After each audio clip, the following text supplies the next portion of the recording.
कि ठगवन डालो देश बिगारी। मतलब कुछ ढोंगी पाखंडी लोगों ने, होशियार चतुर चालाक लोगों ने अपने फायदे के लिए इस देश को कहां से कहां पहुंचा दिया। समझे आप लोग? हो ठगवन डालो देश बिगारी, नजर पसारी देखो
जीवित इंसान रोटी को तरसता है, जीवित इंसान रोटी को तरस रहा है और पत्थरों के ऊपर लड्डू पेड़ा मिठाई के भोग लगाए जा रहे।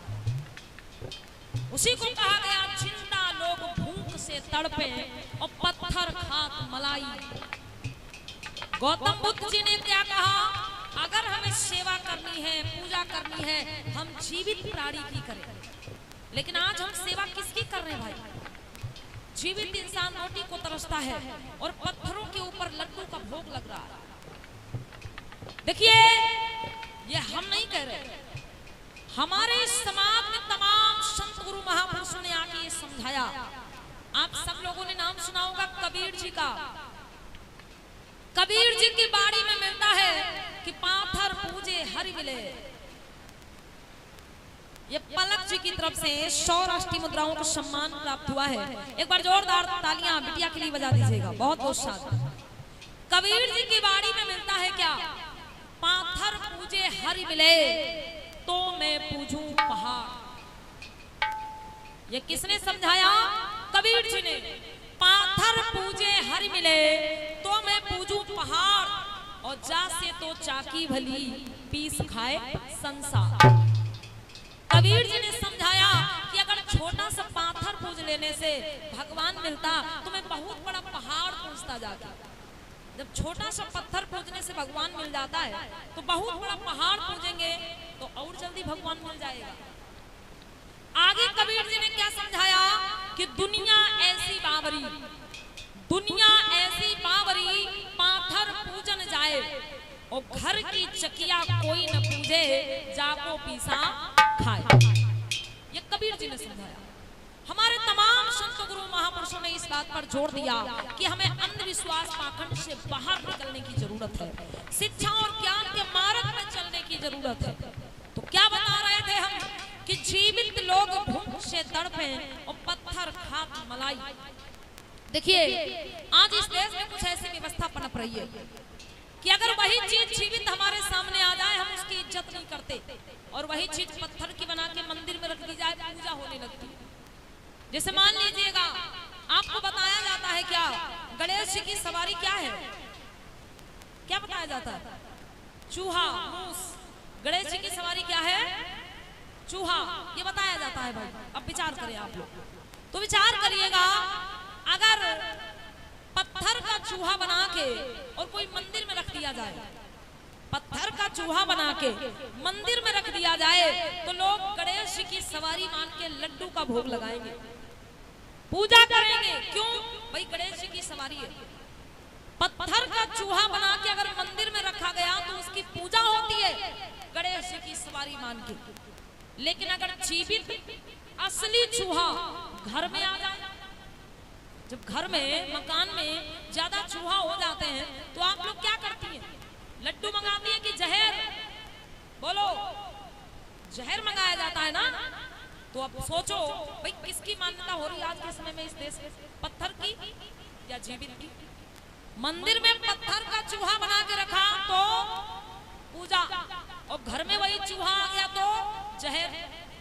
कोई भक्ति नहीं, कोई श्रद्धा नहीं, फिर भूल गए ये कौन है, जान से मार देते। मंदिर में कोई पत्थर का सांप बना के रखा जाए, सांप, तो नाग देवता समझ के दूध चढ़ाया जाता है उन पे।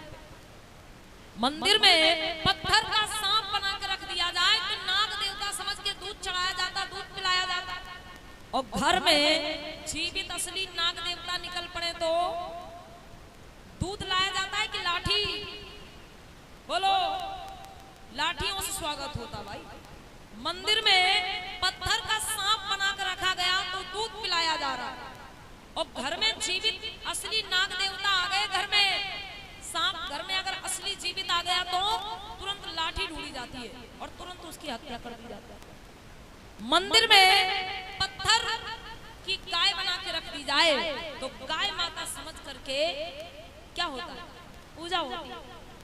और जीवित असली गाय माता की आजकल कैसी दशा हो रही है तो सब लोग जानते हैं भाई। तो यही चीज है, बताया गया। क्या बताया गया?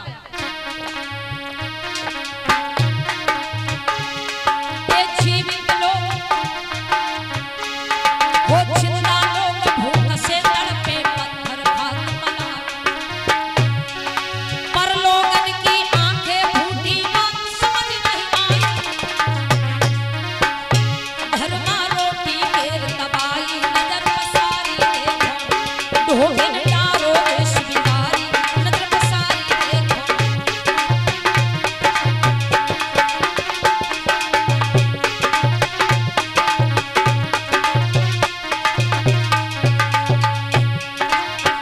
और कहना है, एक पत्थर की मूरत के ऊपर सोने का छत्र चढ़ा। पत्थर की मूर्तियों पे सोने चांदी के आभूषण चढ़ाए जाते हैं। और जीवित इंसान कपड़े को तरसता, जीवित इंसान कपड़े को तरसता, और पत्थर की मूर्तियों पर सोने चांदी के गहने आभूषण चढ़ाए जा रहे हैं। कहना है, एक जिंदा वो पत्थर की मूरत के ऊपर सोने का छत्र चढ़ा, और गोबर में सिंदूर लगा के गणपत रहे बताई।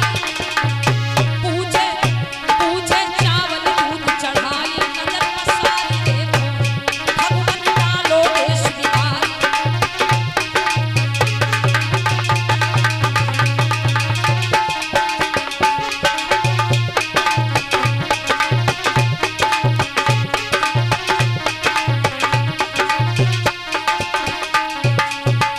कहना है, पत्थर की मूरत के ऊपर सोने को छत्र चढ़ाई, गोबर में सिंदूर लगा के गणपत रहे बताई।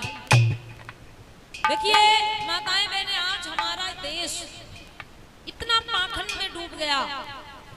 हम किसी भी चीज की पूजा कर लेते हैं लेकिन उसमें तर्क नहीं करते, कभी नहीं करते। यहाँ तक कि गोबर को भी पुजवा दिया गया। देश में गोबर की भी पूजा होती है लेकिन कभी उस पर तर्क नहीं किया, भाई गोबर की पूजा कैसे हो सकती है? क्या गोबर पूजने वाली चीज है? आप स्वयं विचार करें। भाई पहले आप अपनी गाय भैंस को चारा खिलाते हैं और फिर आप विचार नहीं करते, भाई जब गाय भैंस को आपने चारा खिलाया है तो भाई वो जो गोबर कर रही है वो भगवान कैसे हो गया? आप विचार करें। लेकिन आप उसी गोबर को उठा के गोल गोल बना के रख के और उसमें सिंदूर वगैरह लगा के और हाथ जोड़ के बैठ जाते हैं उसके आगे। कभी उस पर तर्क नहीं करते, भाई ये गोबर है, पूजने वाली चीज नहीं है। लेकिन नहीं, बहुत पुरानी परंपरा चली आ रही, हमने अपने दादा बाबा को ऐसा करते देखा तो आज हम भी वैसा करते। अरे विचार करिए, आपके दादा बाबा का समय अलग था, आपके पुरखों का समय अलग था।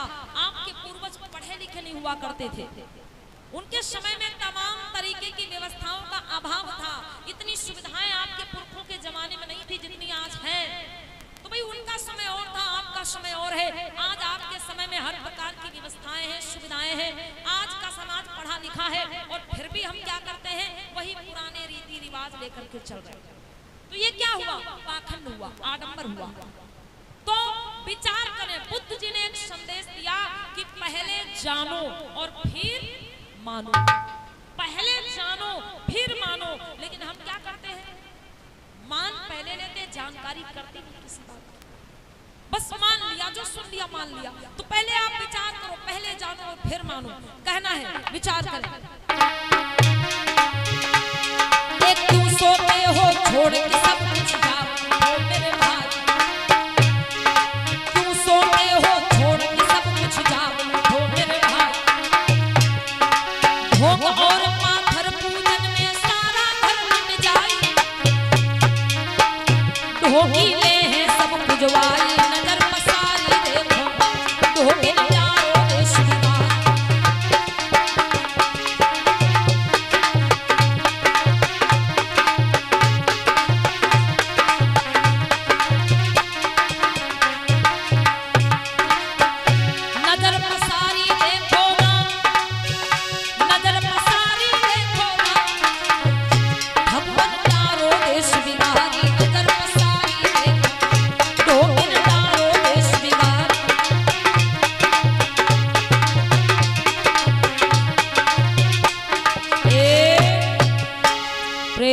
बोलो तथागत बुद्ध की दया हो।